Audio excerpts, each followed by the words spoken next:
Picture a single battleship exploding in a foreign harbor, igniting a wave of patriotic frenzy and catapulting the United States onto the world stage as a rising imperial force. This dramatic turning point, known as the Spanish-American War, forever altered the trajectory of American foreign policy. In an era fueled by sensational headlines, political ambition, and the promise of wealth and prestige, the United States transformed from a once isolated nation into a powerful empire with overseas territories. Join us as we pull back the curtain on the Spanish-American War, exploring the stories, the political motives, and the decisive battles that set America on a path of global influence. A path that still resonates throughout the world today. Welcome to our in-depth exploration of one of the most pivotal conflicts in U.S. history, the Spanish-American War of 1898. In this video, we will dive into the complex relationship between imperialism, public opinion, and global power. A relationship that ultimately redefined the map and reconfigured America's role on the international stage.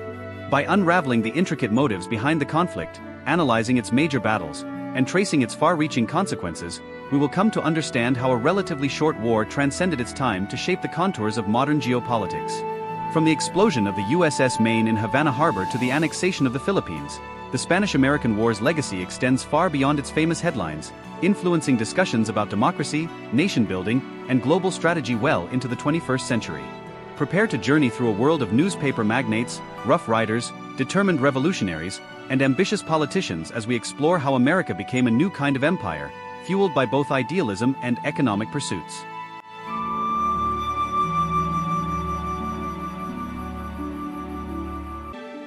The story of the Spanish-American War begins long before the first shot was fired. To truly understand how and why this conflict erupted, we must first examine the mindset of the American public and their leaders in the late 19th century. The country was fresh off a period of rapid industrial expansion, with factories springing up around the nation, churning out steel, textiles, and all manner of products that required raw materials sourced from near and far. The end of the Civil War in 1865 allowed the United States to recover, unify, and redirect its energies toward commerce, infrastructure, and territorial growth. Fueled by the belief in manifest destiny, a doctrine suggesting the American people were destined by Providence to expand their territory, many leaders began to look beyond the nation's borders for new markets and strategic footholds. But the road to empire was not simply a story of economics. It was also a story of ambition, political ideology, and cultural mindset. Influential figures such as Captain Alfred Thayer Mahan argued that national power, prosperity, and security depended on a strong navy. In his writings, Mahan insisted that global influence stemmed from control of the seas, which necessitated securing coaling stations and naval bases around the world. This thinking resonated with a new generation of American leaders who were hungry to position the United States among the dominant powers of Europe, where nations like Britain and France had been expanding their empires for centuries. At the same time, American newspapers played an influential role in drumming up support for expansion, often by sensationalizing stories about the plight of those under Spanish rule. Known as yellow journalism, papers owned by magnates like William Randolph Hearst and Joseph Pulitzer used hyperbole, emotional rhetoric, and sometimes even outright fabrications to attract readers. By publishing lurid tales of Spanish atrocities in Cuba, they stoked public outrage and sympathy for Cuban revolutionaries seeking independence from Spain. Although the reality on the ground was complex, with a range of Cuban revolutionaries fighting for various goals, these newspapers simplified the narrative to depict Spain as an evil oppressor and the Cubans as virtuous freedom fighters. As these dramatic headlines splashed across front pages in New York and beyond, public opinion in the United States was primed for intervention. Against this backdrop, the simmering conflict between Cuban independence fighters and Spanish authorities set the stage for a larger confrontation. Cuba had been struggling under Spanish colonial rule for decades, with independence movements flaring up periodically. By the 1890s, the situation had worsened. Spain was sending thousands of troops to subdue rebellions, while Cuban insurgents resorted to guerrilla warfare to undermine Spanish control. American sympathies largely lay with the Cubans, in part due to cultural affinities and the desire to see a European power lose its grip in the Western Hemisphere, an ideology echoing the spirit of the Monroe Doctrine of 1823, which declared that the Americas were off-limits to further European colonization. Then came the critical flashpoint, the USS Maine. In January 1898, as tensions continued to rise, the battleship USS Maine was dispatched to Havana Harbor in Cuba to protect American interests and citizens in the region. On February 15, 1898, a massive explosion tore through the ship, killing most of its crew. While the exact cause of the blast remains disputed to this day, many modern investigations suggest it may have been an internal explosion of the ship's ammunition. The American public, fed by sensationalist newspaper headlines, believed Spain was to blame. "Remember the Maine, to hell with Spain," became a rallying cry as the public demanded retribution. President William McKinley, who had been hesitant to go to war, found himself under enormous pressure. Ultimately, McKinley yielded to both public opinion and congressional hawks, leading to a declaration of war on April 25, 1898. While the driving cause of this war seemed to be Cuba, the conflict quickly became a global affair.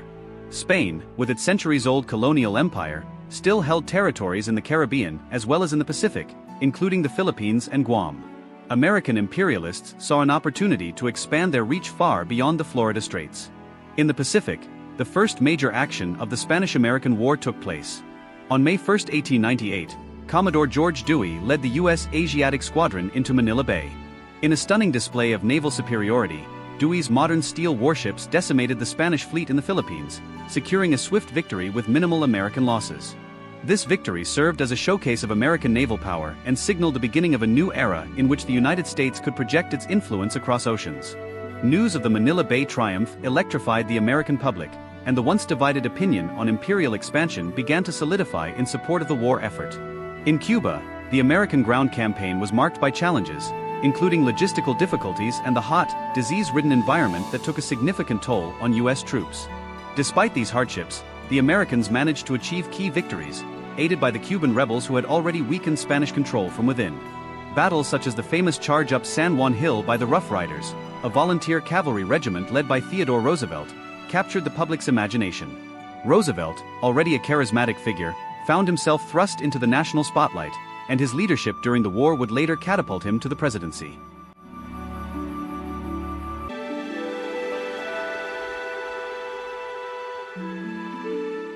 The U.S. Navy played a critical role in blockading Spanish forces and preventing reinforcements or supplies from reaching Cuba. Another decisive naval confrontation occurred in July 1898 near Santiago de Cuba, where the Spanish Caribbean Squadron attempted to break out of the American blockade. The attempt failed, resulting in the destruction or capture of the entire Spanish fleet in Cuban waters. The fall of Santiago and the subsequent surrender of Spanish forces solidified the American victory in Cuba.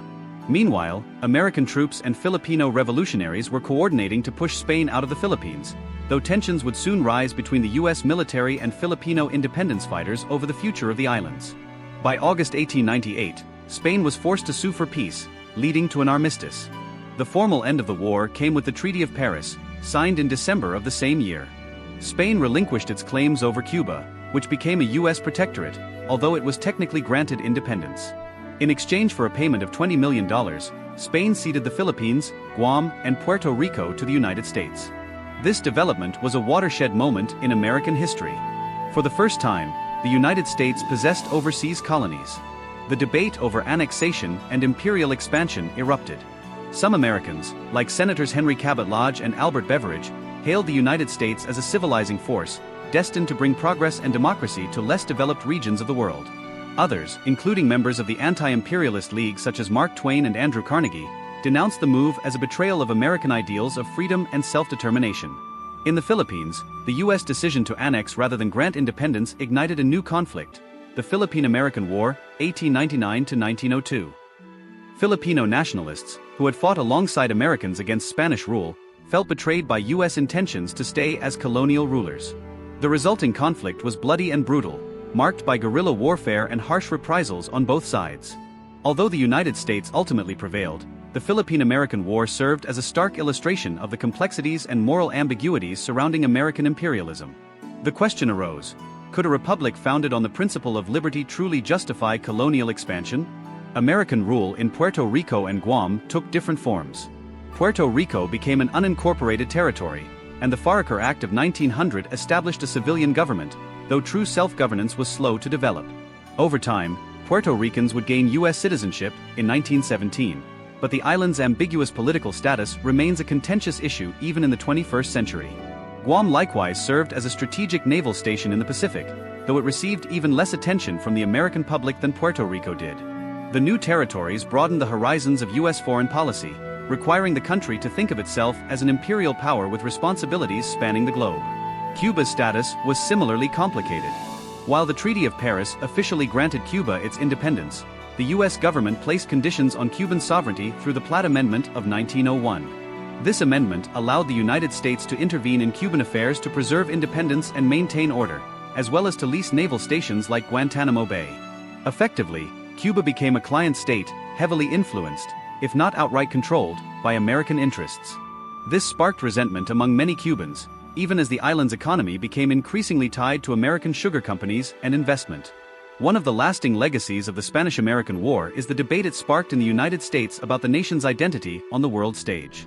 Prior to 1898, many Americans saw their country as a beacon of freedom that had a moral obligation to support self-determination. Yet in the aftermath of victory over Spain, the United States found itself adopting the very practices of old-world colonial powers that many Americans once scorned. This philosophical tension shaped American foreign policy debates for decades to come. Was the United States a liberator or an oppressor?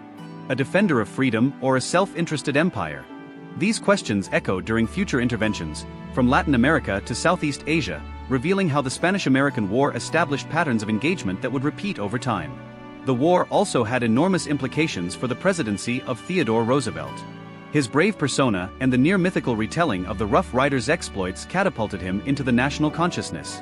After President McKinley's assassination in 1901, Roosevelt assumed the presidency and further pursued policies that expanded American influence abroad. He famously championed the big stick diplomacy, which emphasized negotiation backed by the threat of military force. Roosevelt's construction of the Panama Canal is one of the most iconic examples of the United States acting in its newly embraced imperial capacity, ensuring a strategic waterway that would cement America's status as a world power.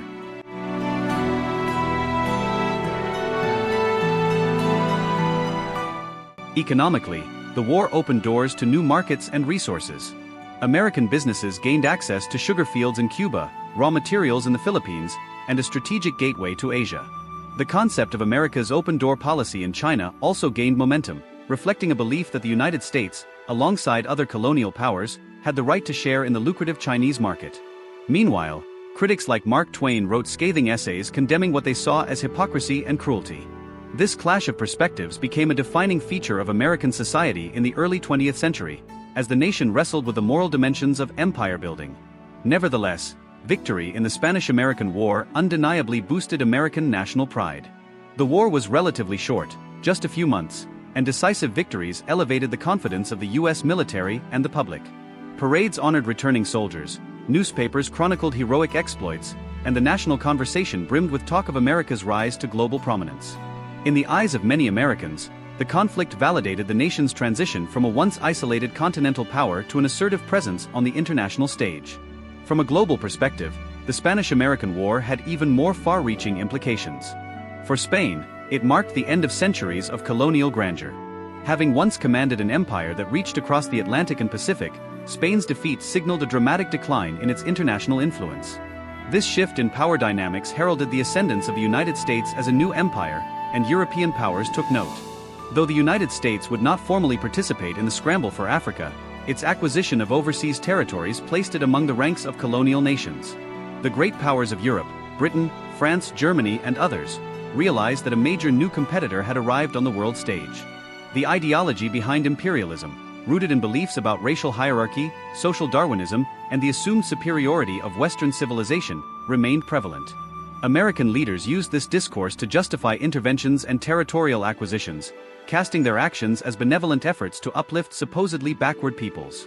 This paternalistic mindset clashed with the core tenets of American democratic ideals, leading to internal debates that would resurface repeatedly throughout the 20th century, especially during the World Wars, the Cold War, and subsequent interventions around the globe. In the aftermath of the Spanish-American War, the United States also found itself dealing with the administration and governance of newly acquired territories. In the Philippines, the insurgency led by Emilio Aguinaldo continued well after Spain's departure, resulting in thousands of casualties. Americans at home began to question whether an imperial policy that led to prolonged warfare was truly in line with the nation's values or its interests. Yet the arguments that the Philippines provided a strategic gateway to Asia, and that the United States had a responsibility to civilize the local population, often prevailed in the halls of power. Puerto Rico's integration into American governance brought about legal and cultural challenges, as the local population grappled with an imposed system they had limited voice in shaping. Though Puerto Rico would eventually gain certain rights, such as U.S. citizenship for its residents, the territory's Commonwealth status has continuously sparked debate about the island's political future. Support for either statehood or complete independence is complex, reflective of the broader dilemmas imperial expansion introduced. Cuban society also bore the brunt of American influence. Although nominally independent, Cuba's constitution had to incorporate the Platt Amendment, effectively granting the U.S. oversight power. The American military left in 1902, but the repercussions of this external control sowed the seeds for future unrest, eventually culminating in the Cuban Revolution of 1959.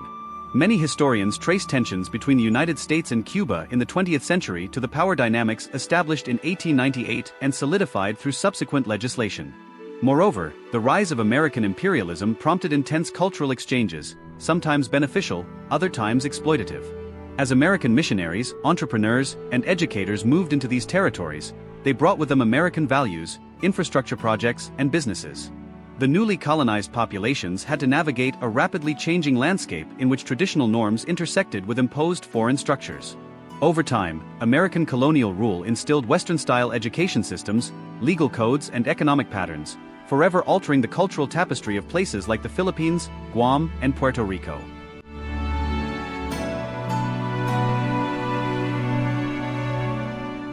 Meanwhile, the Spanish-American War's immediate effect on the American political scene was profound.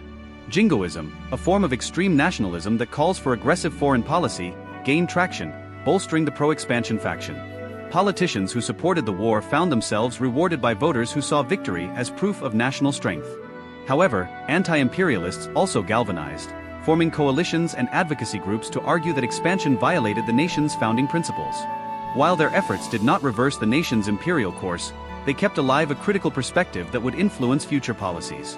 As the United States assumed a more interventionist role in Latin America, exemplified by the Roosevelt corollary to the Monroe Doctrine, which asserted the right of the U.S. to intervene in the affairs of Western Hemisphere nations, anti-imperialist voices continued to protest the expansion of U.S. power and the subversion of local sovereignties. This internal tug-of-war between expansionist ambitions and ethical considerations shaped the United States' approach in the 20th century. The Spanish-American War set a precedent for interventions that would be justified with lofty rhetoric about liberating oppressed peoples, while often yielding strategic and economic benefits for the United States. This was evident in interventions like those in Nicaragua, Haiti, and the Dominican Republic, where U.S. Marines were deployed under various rationales ranging from protecting American business interests to ensuring political stability. Looking at the broader arc of history, the Spanish-American War stands as a transitional point. Before 1898, the United States was perceived by many Europeans as a rising but still largely regional power, preoccupied with its own frontier and reconstructing from the Civil War. After 1898, the global perception shifted. The war demonstrated that the United States had both the military capability and the political will to project force beyond its shores. This newfound clout would play a critical role in the world wars of the 20th century, where American intervention proved decisive. The Spanish-American War, thus, was not merely a short-lived conflict between two nations. It was a signal to the world that the United States was ready to join the ranks of imperial powers, vying for global resources, markets, and influence. As we peel back layers of this history, we see how the war's legacy reverberates in modern discussions about foreign policy. The moral quandaries around intervention, the debate over whether the United States should police the world, and the questions about how best to promote democracy abroad all trace roots back to this era of American imperial expansion. Policymakers continue to cite historical precedents, some referencing the successes of the Spanish-American War as an example of effective intervention, while others highlight it as a cautionary tale of overreach and colonial entanglements. For students of history, the Spanish-American War serves as a vivid lesson about how public opinion, fueled by media narratives, can drive a nation into conflict. It also underscores how the outcomes of war can extend far beyond the battlefield, reshaping societies, political systems, and international norms for generations. The war reminds us that decisions made in the heat of the moment, such as interpreting an explosion as an act of war, can set monumental changes into motion, changes that ripple through time and geography. Understanding the Spanish-American War is essential for appreciating the complexities of American identity. The paradox of a republic built on freedom acquiring colonies and governing foreign peoples without granting them the same rights as American citizens is a contradiction that historians and political thinkers continue to grapple with. While some argue that it was a necessary step in America's emergence as a world power, others believe it marked a departure from the country's most cherished principles. Indeed, the Spanish-American War can be seen as a microcosm of many issues that would define the American century. the use of propaganda, the projection of military force, the tension between idealism and pragmatism, and the powerful lure of economic opportunity. It also foreshadowed America's eventual role as a global superpower, complete with bases stretching across oceans and a willingness to intervene, or even orchestrate regime changes, in nations deemed critical to U.S. interests. Yet, it would be an oversimplification to view America's path as predetermined. When the USS Maine exploded, the nation could have chosen a more measured response. Public opinion could have demanded thorough investigation over immediate military action. Congress could have sought diplomatic pressure rather than a declaration of war. The chain of events that unfolded, therefore, reveals how unique historical circumstances, influential actors, and public sentiment can converge to produce a transformative moment. The Spanish-American War was more than a clash of arms. It was a collision of political ideologies, economic motivations, and cultural narratives. After the war's conclusion, the challenges of administering and integrating new territories tested the American government's capacity and moral resolve. In the Philippines, brutal campaigns against insurgents tarnished the image of the American liberator. Even though the official war ended in 1902, sporadic fighting continued for years, leaving deep scars in Philippine society.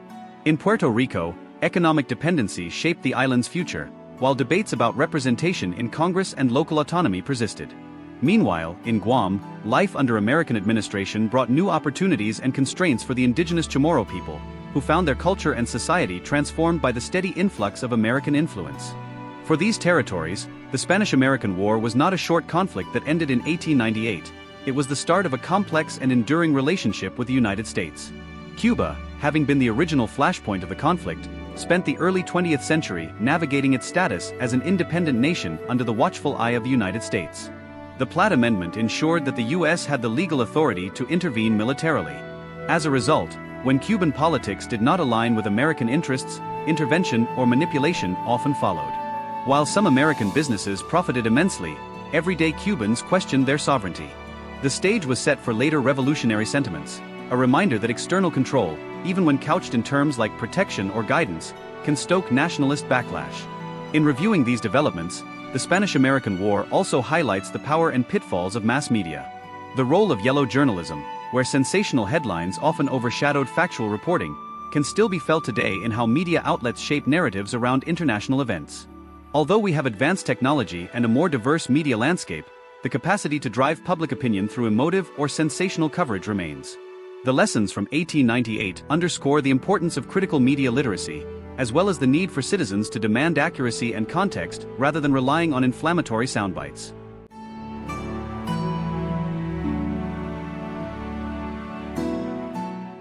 Another dimension to remember is the interplay between domestic politics and foreign adventures.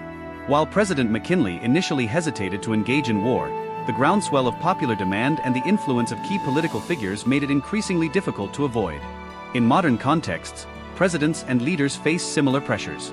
War, or even the threat of it, can unite a populace behind a leader or divert attention from domestic troubles. Yet, such unity often comes at a cost, as the consequences of war can be far-reaching. This dynamic resonates in American history time and time again, from the early 20th century through to the wars in Vietnam, Iraq, and beyond.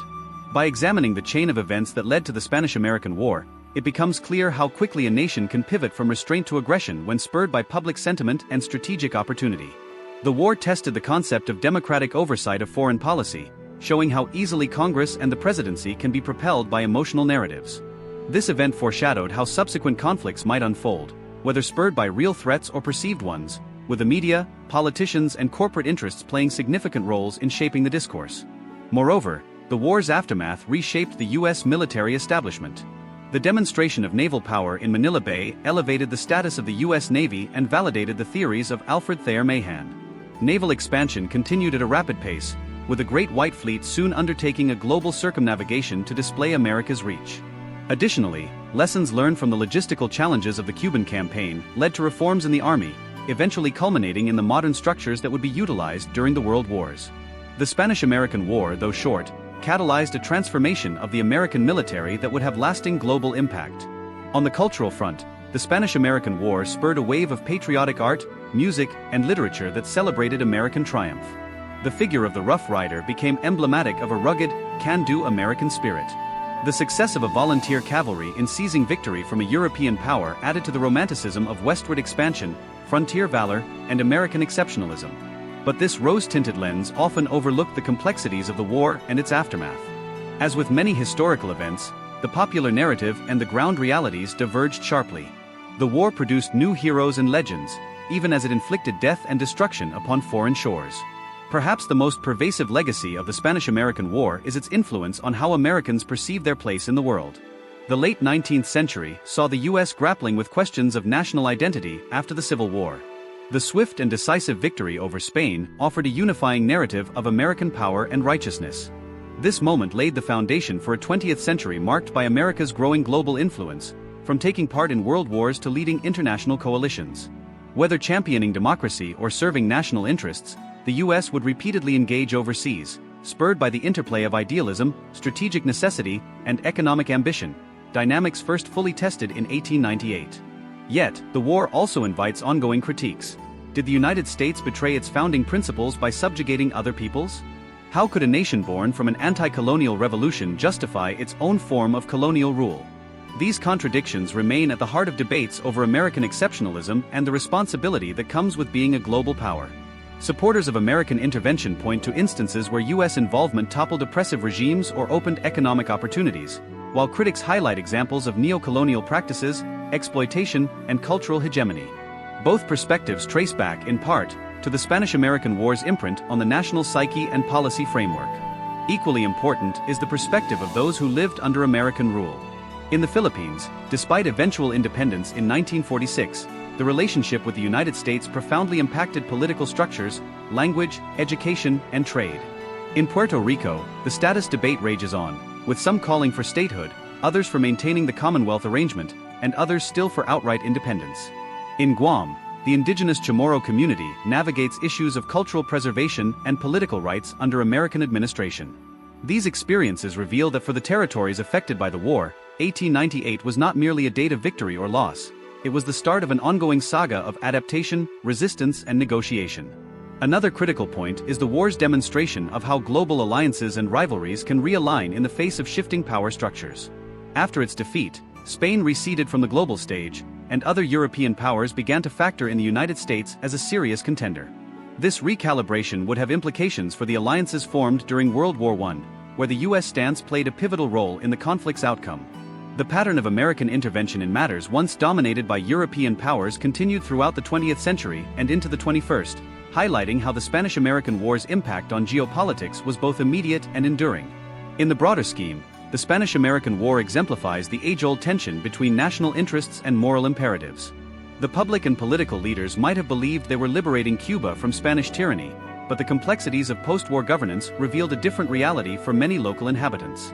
This tension resonates today, where humanitarian interventions are often tangled with national interests, and idealistic rhetoric can obscure more pragmatic motivations. The lessons of 1898 caution us to scrutinize the narratives we are presented with, to look beyond slogans and headlines, and to examine the deeper political, economic, and cultural forces at play. Lastly, the war had a profound effect on the collective memory of the nations involved. In Spain, the conflict, known as the Disaster of '98, triggered introspection about national decline and modernization. In Cuba, heroes of the independence struggle like José Martí became icons in the cultural memory, even as the U.S. presence overshadowed true sovereignty. In the Philippines, the heroism of revolutionaries like Aguinaldo was complicated by the subsequent war with the United States. Each society shaped its narrative around the events of 1898 to fit evolving national identities. Thus, the Spanish-American War stands as a testament to how history is not just about facts and figures but also about the stories communities tell themselves about their past.